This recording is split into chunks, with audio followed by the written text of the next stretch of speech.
Hello there, people of the internet. 50,000 subscriber special right here. We're going to start off blasting some rounds down at the old range. So I wanted to do something special for this particular special. Up next, we're going to try and make our way down to 100,000 subscribers. So I got a 20 round mag in my Radical AR. Let's go ahead, send some lead. I have no idea if this is zeroed or not. Let's find out.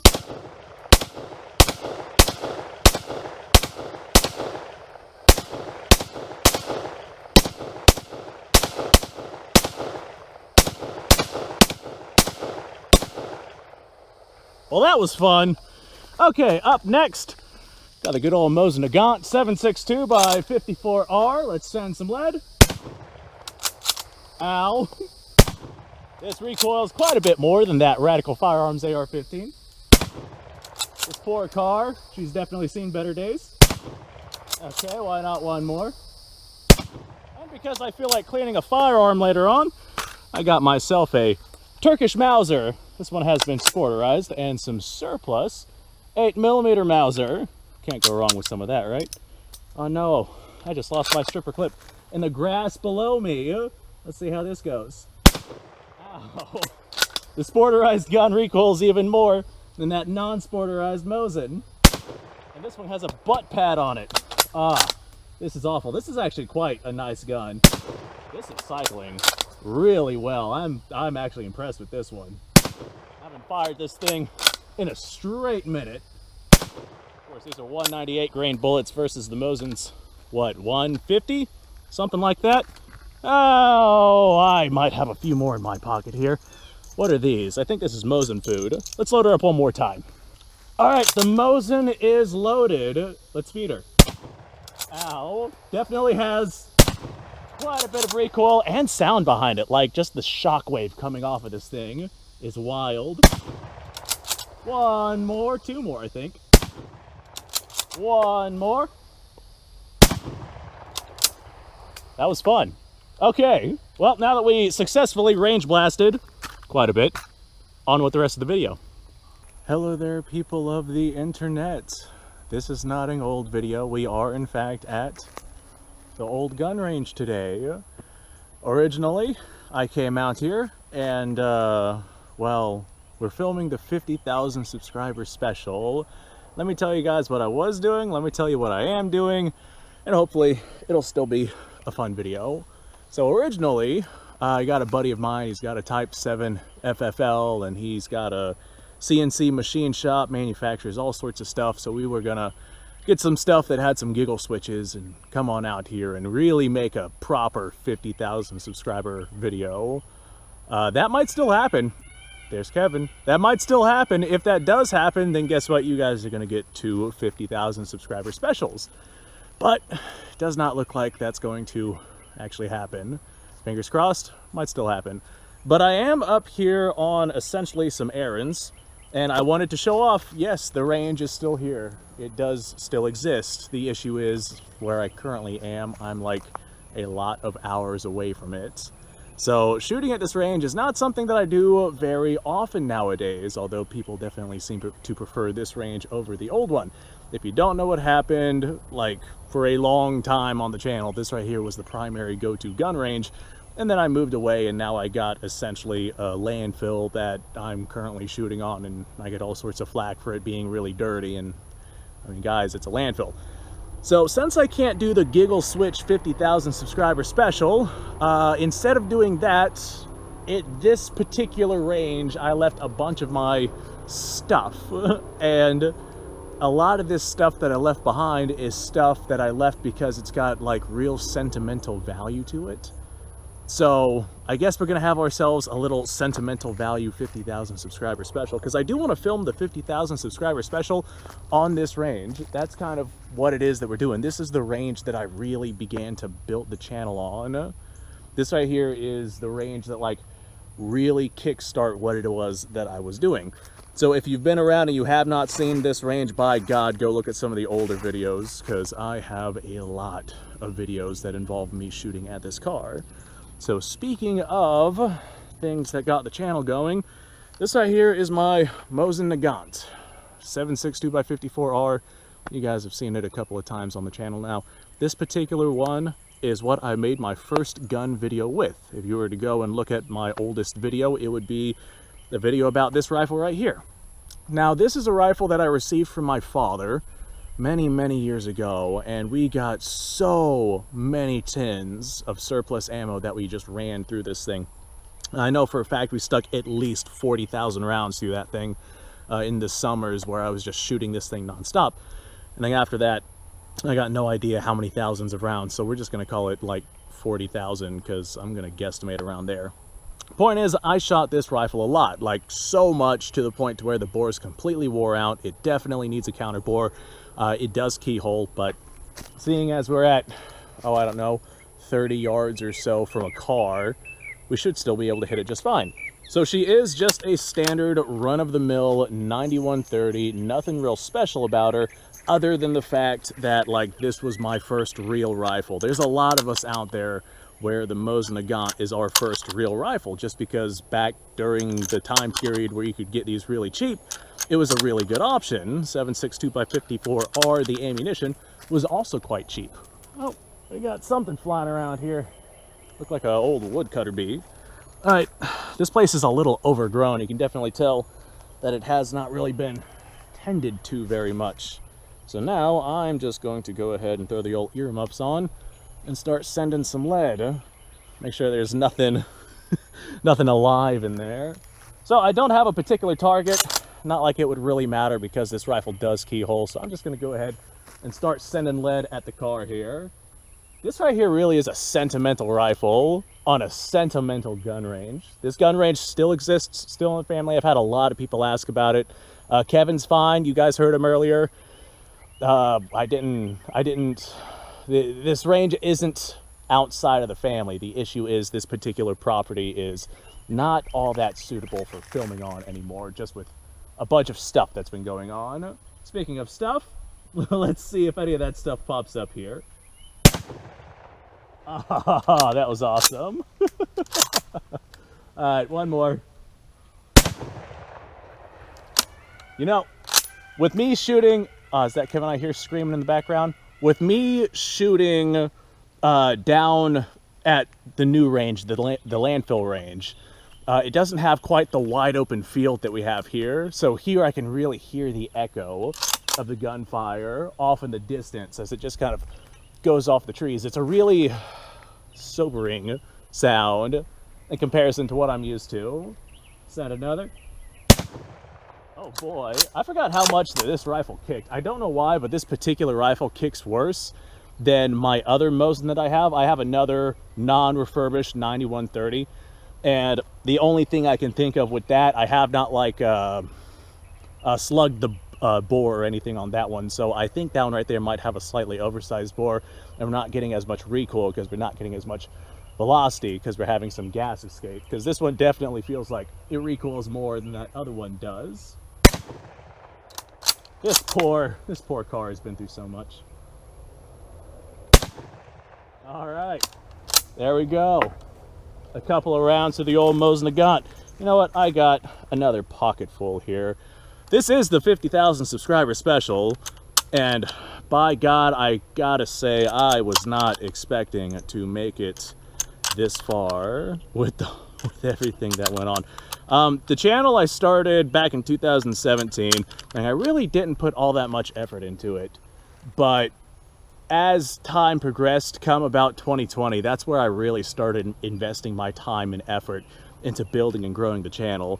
And of course, 2020 is whenever we had, well, we had some going on, and we had a bunch of cities burning and some riots, and ammo costs were absolutely through the roof. There was insane shortages. We had not ideal people get elected. We had a lot of issues. And then in 2021, I ended up having a stroke, and it took me like a full year to recover. It was just a really, really tough time getting the channel, like keeping it going. But I think that I did all right. I'm quite pleased with where the channel currently is. Wow, they tore that completely off of there. Sorry, I'm looking at the barn that's in the background, and I just noticed that well, we got some construction work going on, and it looks like they completely tore the side of the barn off of that. Okay, I'm gonna keep on shooting because, hey, we're at the range. Like, that's why I'm out here. Ow. So this right here is just 150 grain or 147 grain or whatever it is, the cheap steel case tool ammo. So I imagine that we're not getting the full velocity that we potentially could from like military surplus stuff, but we're still smacking down there with some fours. I think I see the steel right there. I'm gonna try and shoot it. We'll see what happens. Well, I see a bunch of dust popping up over there. Okay. Yeah, this rifle keyholes, like there's just, I got minute of car at 25 yards, and that's about it. This rifle is exceptionally wore out. Of course, she still does shoot, so there we go. All right, this is not the only gun that we're talking about today. I actually have quite a few sentimental guns that I'm going to be bringing out here, so I reckon I'm going to go grab them. Okay. I tell you what, guys, going through some of this stuff really is like kicking in just how nostalgic and sentimental it actually is. This right here, I believe that this right here is, yeah, Glenfield Model 60. This has that tube-fed magazine, 22 long rifle, fantastic little rifle. Well, this right here is one of those guns that I grew up shooting. My father's always had this, like, for my entire lifetime. And it's just kind of been a part of that arsenal that I was able to comfortably get into shooting with, especially because back whenever I was growing up, 22 long rifle was a lot cheaper than it is now, although 22 long rifle is still quite cheap. I do wish that it was as cheap as it used to be though. But anyway, this right here is just one of those firearms that has literally been in the family for my entire life. And I've shot it so much, like to the point to where I'm not even sure if this is going to properly cycle, just because the springs on this thing are super, super worn out. Now, on top of all of that, we have ourselves kind of a special little treat. The batch of 22 long rifle that we're shooting today, which I have no idea how well it's going to actually work. The batch of 22 long rifle we're shooting today is actually a batch that was from whenever I was a child. Like, whenever I was a toddler, my father just kind of had this bag of 22 long rifle inside of his closet for the entirety of my life. So I figured I'd grab a handful of that. That's the bag of ammo that I used to kind of sneak into and grab. Like, he doesn't really like me grabbing that particular ammo because he likes to keep that ammo for himself. So I figure something happens, he gets mad, I'll just replace it. I wanted to go ahead and burn off a little bit of this ammo that was the ammo to get whenever I was a kiddo. We got it like, oh, I don't know, if I had to make a guess, I'd say 500 or so rounds of this stuff. No idea how well it's going to work. It is quite corroded. Might not even go off. Let's find out here. Yep, we got ourselves a click. That's a good sign, right? All right, let's try this once more, shall we? Nope. Still just a click. This ammo might not be worth salvaging here. I hope we get at least one that goes off. Nope. Doesn't look like we're going to have any of this stuff that actually goes off. But, you know what? That's what it is. That's the ammo from the childhood. It used to go bang, like 20 years ago, whenever I would dig into it. Alright, I was finagling with it off screen, and I managed to successfully get one to fire. So the entire batch doesn't seem to be all duds. Let's see if this one right here will go off. I don't have anything particular I'm shooting at. We got an old grill out there. It's wild to believe that grill is still there from whenever I did my fragmentation test like a year ago. Like, this range has just been completely untouched. Let's see if it goes off. Nope. All right, let's go ahead and give this one a try. See if it goes off. Nope. Once more. Oh, that one actually fired. That sounded like really weak though. I'm not entirely sure. Yeah. Since this is a tube-fed magazine, I'm not going to risk getting some of this really corroded, sticky stuff stuck inside of this. So I did fire a couple of rounds from the old childhood. That is definitely not a good batch of ammo though. Okay, well, let me go grab another sentimental gun. All right, up next on the docket, this is one that you guys have seen plenty of times on the channel before. This is a Remington 870. This is one that my father bought back in like the 1980s. It's another one of those guns that's been around for a very long time. Well, what makes this particular shotgun so special to me is that this is the gun that got me into guns, and boy oh boy was I hit by that realization hard. I remember my father had this and a couple of other firearms laid out on his bed, essentially. He was cleaning out his closet, and I can't quite remember what he was doing. I must have been 4 years old at the time, but that is a core memory for me, because he had this particular one, and this one had like the wood furniture on it, and it was just real sleek looking, and I was like, oh my god, what is that? And how can I learn how to use it? So my father was like, oh, this 12 gauge shotgun, here's how it works. And this is what it used.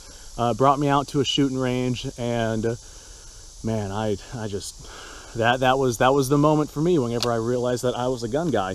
I literally would not be here filming this YouTube channel, doing the gun things that I do, if this shotgun did not exist. Like, this is literally the gun. This is what started it all. You can see from how worn out the bolt is right here, just how much I've shot this thing. I sent a tremendous amount of lead through this thing since like before I was even half a decade old. And I'm literally still shooting it to this day. This is one of those family heirloom guns that just really holds that special place in my heart. I would not be here doing this if not for this gun. But still, it still feels good to shoot. I will never, ever tire of shooting this shotgun. This area is just birdshot we're sending down range. I mean, I'm just blasting lead at the car at this point. I got a few more rounds in my pocket here. I do have quite a few sentimental guns, and there are some that I would pick over this one in terms of sentimentalness. Like, for example, I got a single shot 410, which we're going to look at here in this video. That was like my great-grandfather's, who gave it to my father whenever he was like a toddler, and then he gave it to me whenever I was like a toddler. It's just one of those things that's been passed down family to family.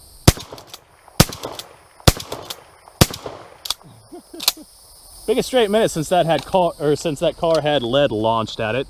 I think I haven't been up here for like a year or so prior to filming this.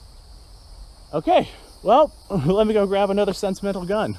All right, the next two guns I'm showing off kind of makes me sad. I don't have any ammunition for them, so I guess I'm just gonna quickly show them off. Speaking of ammunition, it's weird looking on the ground right here because I'm so used to seeing like empty casings all over the place here, but like the grass is just kind of regrown all around it, so it almost looks like nature's overtaken itself. So this right here is that single shot shotgun passed down from grandfather, great-grandfather to or just passed down through family. This area is a single shot 410. The actual spur of the hammer has been broken off. You can still cock it. You just kind of gotta give it a little bit of finesse. Typically, whenever I cock this thing, I use my shirt. Hammer goes back, pull the trigger, click, go bang. Nothing real special about it other than the fact that it's a family heirloom. I actually have, I don't know, back in middle school, maybe late elementary school, something like that, I wrote a note and I stuck it in a hollow point in this buttstock. I think it's still in there.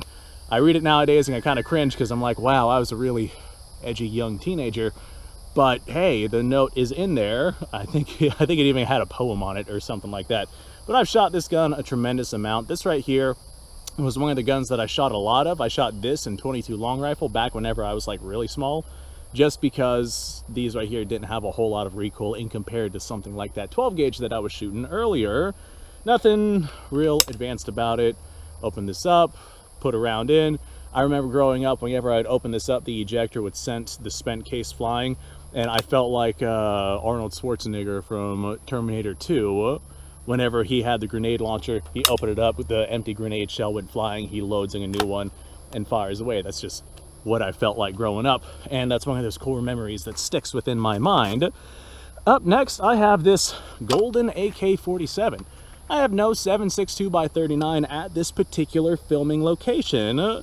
So what this is a spray painted Inter-Ordnance AK. My father bought me this Inter-Ordnance AK a bunch of years ago because an AK was like, at the time, one of my favorite rifles. I just dug the history, I dug the aesthetics, I dug the cartridge, etc., etc. And my father was like, okay, cool, well, I'm going to get you one of these for your birthday. And so I was like, man, that is awesome. So he ended up getting me an AK. Shame it was by Inter-Ordnance, because this AK had a life of like 2,500 rounds, and then it started having some significant issues. Biggest issue I had was we had issues with pins in the actual like bolt of the firearm fracturing, and then like the firing pin wouldn't stay because the bolt was like cracked, and it was just a mess. This right here is definitely not an AK that I would want to bet my life on. I since gutted it and I rebuilt it with a Romanian parts kit, I think. The headspace on it is fine. I know for a fact it's going to walk because the retaining pin for the front trunnion is nice and soft, and it's definitely showing some wear. So once that wears out to the point to where it is not going to work, I'm just going to push that out and replace the trunnion. I'm sure it's a cast one in there. I'll replace the trunnion, I'll redo the barrel, and then I'll have myself an AK that's actually worth having. Until that point though, this is my AK. My father got me this a bunch of years ago, since it's Inter-Ordnance and not all that valuable. Is that the word I'm looking for? Not all that desirable. I went ahead and I spray painted it gold a bunch of years ago. You can actually go on the channel and watch the video where I did that. I have no idea how long ago it was, but it was at some point. So yeah, I mean, it still shoots. Ever since I gutted it and replaced it, I haven't had any issues with it. Now I do have, I think this is Romanian furniture on this. Yes, it is Romanian furniture. I replaced the Inter-Ordnance AK furniture because the Inter-Ordnance AK furniture is like multiple pieces stuck together with glue, and those pieces were coming apart, and they had like pins inside of them to try to hold them together, and those pins would get really hot and I would burn myself. It was just not a good setup. So I went ahead and I crammed on some of this Romanian furniture because it was what I had off of one of my other AKs that I bought. I don't know, we're talking a bunch of years ago whenever I did this. I can't quite remember everything. But the AK does have sentimental value just because it was a gift from my father, and it was a very, very awesome gift. Okay, up next, this is probably going to be the last one because it's what I have out here. This right here is a Schiappa 22 1911. My father got this for me because he knew that the 1911 was an absolute dream gun of mine, but he deemed 45 ACP to be a little too powerful, too much recoil for the tiny young hands that I had back whenever he got me this. He got me this back whenever I was still like single-digit age. And I remember we had this house that we had torn down in a destruction job or a demolition job, and we had a piece of the house out on an old gun range. And I shot that house so much with this right here that I basically turned it into gravel. That being said, this right here does have the same batch of ammunition that I was using whenever I was a toddler. I don't really foresee it going off, but let's pull the trigger. Maybe we'll get a bang or two. This gun definitely has some problems. For starters, the hammer spring is very significantly worn, and the extractor is very significantly worn. The likelihood of this actually working is exceptionally small. I'm realizing I don't have my magazine out here for it. Let me go grab that real quick. All right, ladies and gentlemen, place your bets. I have a grand total of 6 of these rounds inside this magazine. I'm thinking if we have 3 out of the 6 actually go off, that would be quite the miracle. If we have, I don't know, 2 in unison go off and the gun actually cycle, that would be overwhelmingly astonishing. If we get through this entire magazine without a single malfunction or issue, I will eat the hat that I'm wearing, because that is not going to happen. Oh boy. Well, we're already having issues here. Okay, it sure appears that we are in battery. Let's go ahead and send around here if this actually fires. Let's find out. Oh wow, she actually fired. We definitely did not extract or eject properly though. Okay, all right, I'm thinking that the corrosion on this ammo is just too intense because she does not want to cycle. But that did go bang. Currently just kind of hammered this one in there. Let's see if this one fires. Oh, she fired. Once again, failure to properly extract. Okay, well, she's going bang, but boy, oh boy, this ammo is definitely not something I'd like to rely on, because that is a tight fit inside of that barrel. She is just too corroded. Okay, folks, well, this is our 50,000 subscriber special. This right here is some extremely sentimental guns. Although these are not the most practical or useful or capable firearms, they're definitely ones that I would never, ever get rid of from my collection, just because, like I said, they do have that sentimental value. Some of them are heirloom guns, some of them are just ones that I grew up with.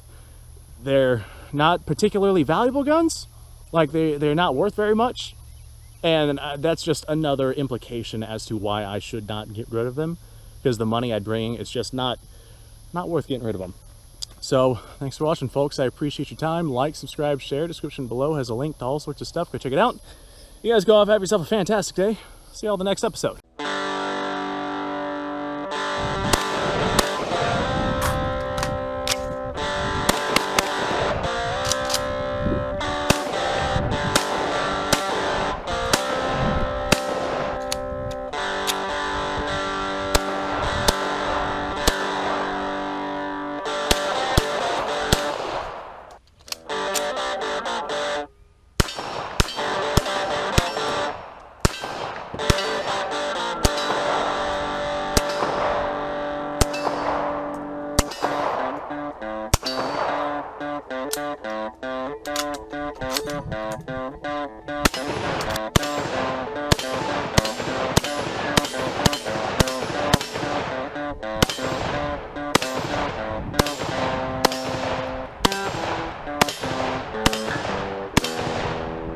Been a little while since I've done this.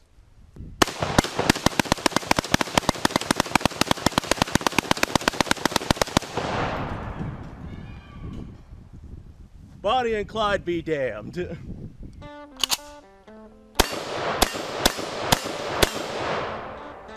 Poor man's Garen.